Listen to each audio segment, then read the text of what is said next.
started. Then once you have part of the bead over the edge of the rim, just do it. The problem, see, with a metal screwdriver, look what it's doing, it's sharp. See how these are rounded? Once you have some of the bead off, see, that makes sense to keep it in. Do you want me to hold that one? Well, it shouldn't fall out because it's under pressure. It wants to go back in. That's a little toughie. Slide it back. Put another one so it still does work. There we go. Now it's done. Nice. Once you get a certain point, it says, okay, we give up. And off it comes. And you can even use your hands. See, Simon, this is with his hands all the way. That's a pretty animal, though. Yeah. Then you gotta take this off. It's nice to start wherever the tube is. Now, if a lot of times you were just taking out the tube, you do it like this and then push it out. But we're gonna take it clean off because these are real dirty. Look at that dirt and crud in there. So we're gonna clean all that out. Clean it up with a rag. Get another rag, or the one that you were. Any rag? There it is back Yeah, I here. have that one. We got a Do you want rag. different That's fine. One's good. That tire bead's on there good, isn't it? Wow. That doesn't just pull off for me. Well, here's what we can do. Rather than take the whole tube off, would be one more step putting it on. You know, this one at least has a leak. So you can leave the tire it wouldn't on. hold air. You can. You typically do once it's clean, and we can clean it. one? That's dirty, dude. A lot of time it's dirty, but if you'll notice, the rubber's in good shape. You can see the spokes under it. Well, once you get the dirt out, this actually looks like it's in good shape. Just dirty because it's, you know, you take it off-roading in the trail. Now, you'll see old ones where this disintegrates under there. Then you just peel out this rubber thing, and they sell these at bicycle shops too. But what works just about as well, and this costs you nothing, is to run electrical tape. Just 2 layers. Just take electrical tape and run it around. Look at this, it's all pumped up. But that rubber, and they're all within that range. These tubes that are 26 inch, they call the standard. And what it'll fit, like it says, fits widths 1.75, and you have the 2.25, 190, 210. So there's a range in there, because you saw that tube blow up huge. Because what we do is we're going to put a little air in it, not make it big. We're going to just put air in it to give it shape. Ooh, can I put air Because it's been rolled up, and they always come like this, Feel real this. tight. Well, honey, I'm working with this one. And I'm going to have you put air in it. But only a little bit. I don't want you to make it big. I just want you to give it shape. Because if you put it flat, and you could, it can get twisted. What is that? So all we want to do is start to make it oval, not hard, because then it's hard to get it in. But it has to have a little air, so it doesn't get it Then twisted. what is that? What is that? It's harder for Yeah, you. you don't need to It's worry a about this pumper? anymore. We can see where it's. There. No, yeah. Look at that thing. A little bit round. See how it wants to more. Okay. That's not bad. Okay, good. Now we're not checking for leaks because it's a brand new tube, okay?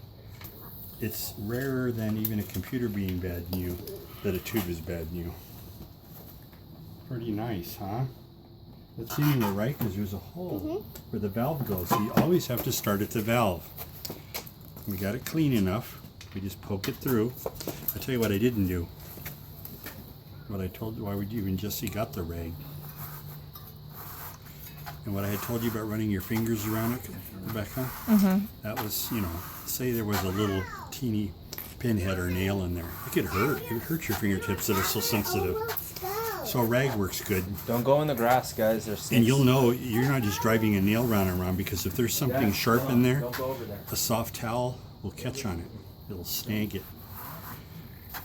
And that happens now and then. There'll be a little something still in the tire, and you'd make your new tube flat. So by running the rag around, you're catching it if there were a problem in that hole. Here, hold on. Let's Literally right in place. Poking it all the way through, pulling it through, lining it up all the way around in a big circle, because you can tend to pull on it. It's rubber after all, and it stretches a little bit like a rubber band. And you can get all distorted. So the idea is you want it to lay in the right spot. So you lift and tuck. It's that easy. Now, I've been monkeying around and cleaning, and also, of Hear the course, it took air? quite a while. But if you were shop, this tire would be up on a stand. You'd be set up on a bench so you had a comfortable working height. But it's no big deal. You'll see bicycles, right? You pass them with your car all the time, sitting there doing a flat repair on the side of the road. I've done that Oh, wow. A everywhere. And spider. it's annoying Look it, and a I bummer see when it's a hot spider. day. I That's just good saw to But carry it's your- not insurmountable. You just sit there and go, well, for the next 10 minutes I'm going to mess with my I tube. just saw a spider. But it's not. It's no big thing. See, because now the tube is in, Mine. and we see that it's all around. It's not pulled tight anywhere. Then you check the valve stem again. See how it's at an angle? Mm-hmm. Okay, not good. I mean, not bad. It just does that by the process of putting it in. But before you tuck the tire, you have to pull it around to where it's not binding, and it needs to be coming out at a right angle, Straight. obviously. Mm-hmm. And Hi, Devin. and it's not. No, wait for me. It's for me to get on. If I would have started and went this way around, see by the time you get around, it keeps putting.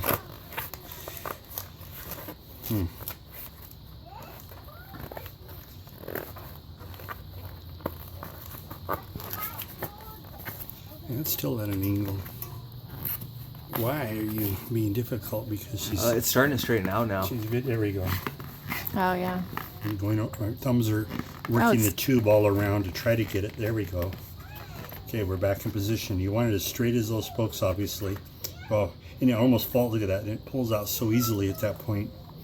Now that's where you start by putting the bead back on the rim.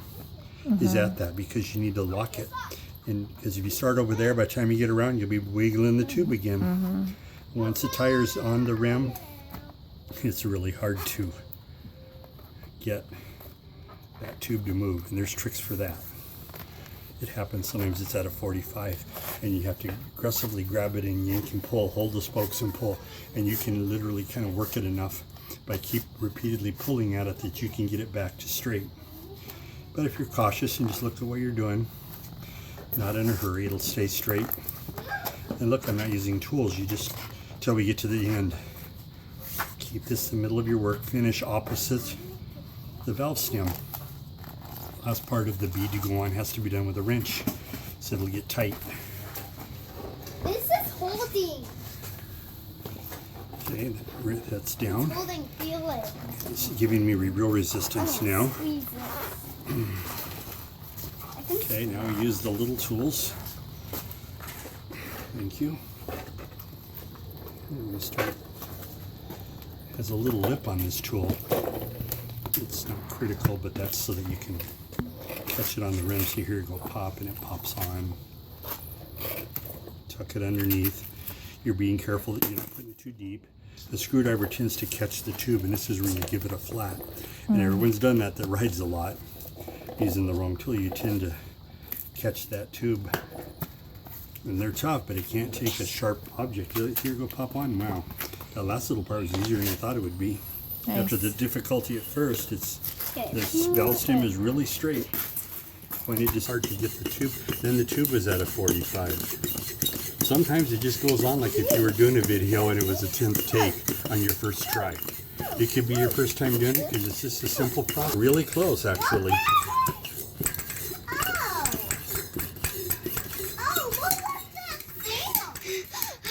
Very good. Let Dad finish it up a little more so we can make it rock hard. So see, here's another thing you can notice. You want that bead pretty even around there. Now this is a used tire, right? So, but with the new tube, so it fits the seats pretty nice. A lot of times you have a new tire, and what the new tire will tend to do is roll around weird, and you'll have the bead real uneven. But this one's broke in enough, so to speak, so the tire is sitting on the rim nicely. Because you know we saw that tube is capable of getting huge, so it's putting a lot of nice pressure on it. Okay, let your dad put his power and weight on that. Right, but it makes it less rolling resistance, and you can go faster when your tires are hard. Plus, they last longer. They all do with time seep, not leak, but tend to go down. Like if you ignore a bike, perfectly good tube for a month, and you, oh no, I got a flat. Well, no, it just goes We down gotta slow. do another one. More so than You know, like in a car, you know, in a truck, you just have the tire on it. It's a different kind of bead in a box. And you go slow, eventually the car sits for a year. But in a bicycle, it'll go flat in a month, but it won't be flat. no. You just need to add, that's pretty much there. You just need to add a little air combi when you've gone weeks without riding, just to keep that air good and hard, just to make your ride easier, so it's more pleasurable. It's good and hard enough now. I don't think the gauge is working.